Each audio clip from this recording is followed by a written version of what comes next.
Aaron Beverly. Leave a lasting memory using as few words as possible and strive with every fiber of your being to avoid being the type of person who rambles on and on with no end in sight, more likely than not causing more listeners to sit and think to themselves, oh my goodness, can somebody please make this stop?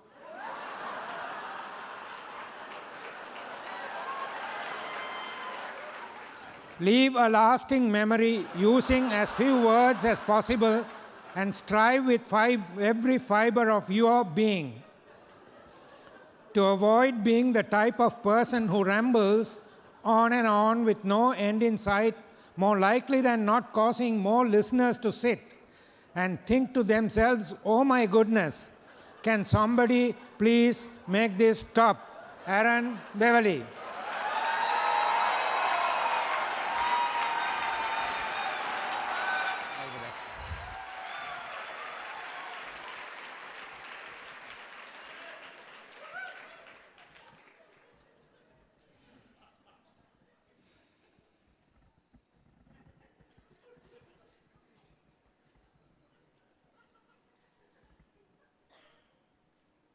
Be honest.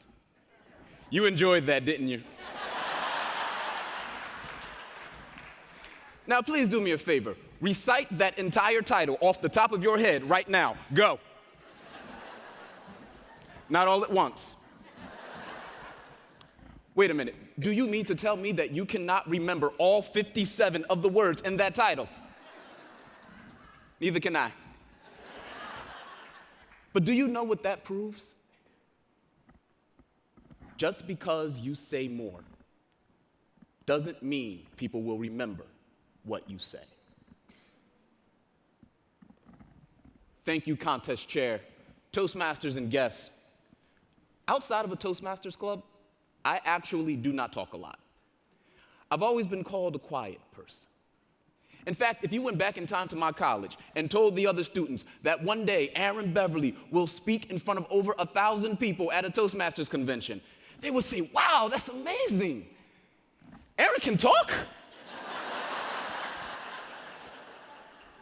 And ever since I was a kid, people have always told me, Aaron, you need to say more. Aaron, you need to speak up more. Aaron, people won't remember what you say unless you say more. And I remember thinking to myself, is that true? Is it bad to be a quiet person? Are we truly judged by how much we say? Or is it what we say that counts? I remember a former colleague of mine from work. His name was Austin. The year was 2013, early in the morning. Me and Austin were standing at a bus stop, waiting for the bus that takes us to work. Now, the bus driver, she was about 35 to 40 years old. Every day her bus would pull up, she would open the bus doors, and she would greet every passenger in the nicest way possible, like this.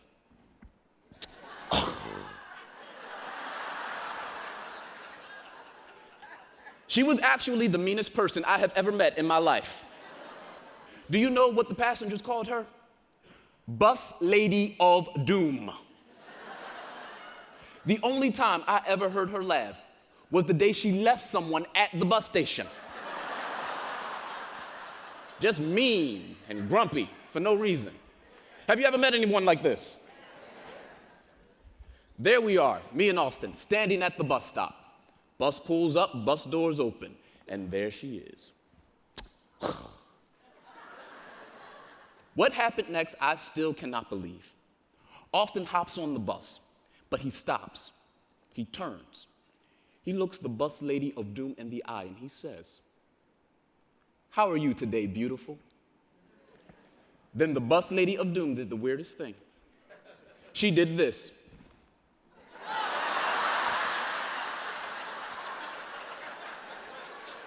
I'm not gonna lie, when I saw that, I was a little scared. But with a few words, Austin turned someone mean and grumpy into someone happy. He reminded me of a time when I made someone happy with just a few words. When I was still living with my mom, I walked up to her one day and I said the words that all parents dream about. Mom, I'm moving out of the house. My mom said, yes! I'm joking. She was way more excited than that. Now, I have not seen Austin in 3 years, but he reminded me back then and today, a few words, they can make people happy. But they can do more.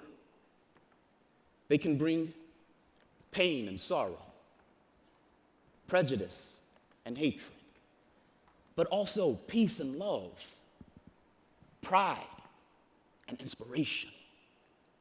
And within that realm of inspiration, a few words can do something extraordinary. I'm in my Toastmasters club. It's time for the best part of the meeting that every Toastmaster loves, table topics. The topics master stood on the stage. He called out, "May I please have the first volunteer?" There was one hand, but that hand was special because it belonged to a young, soft-spoken young lady named Michelle. Michelle was from China. She was attending college in America.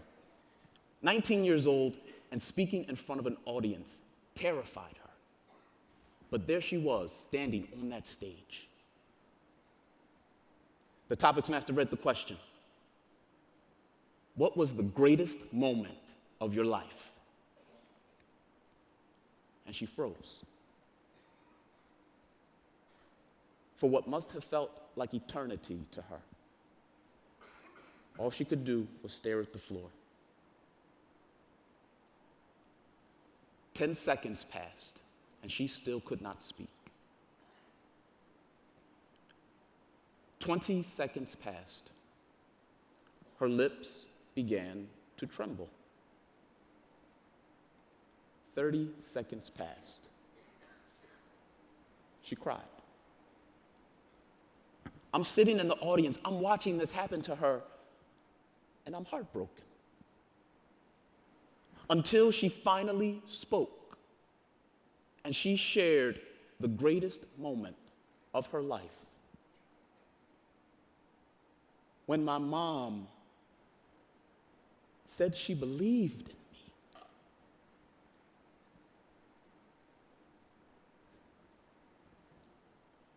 What can you say to that?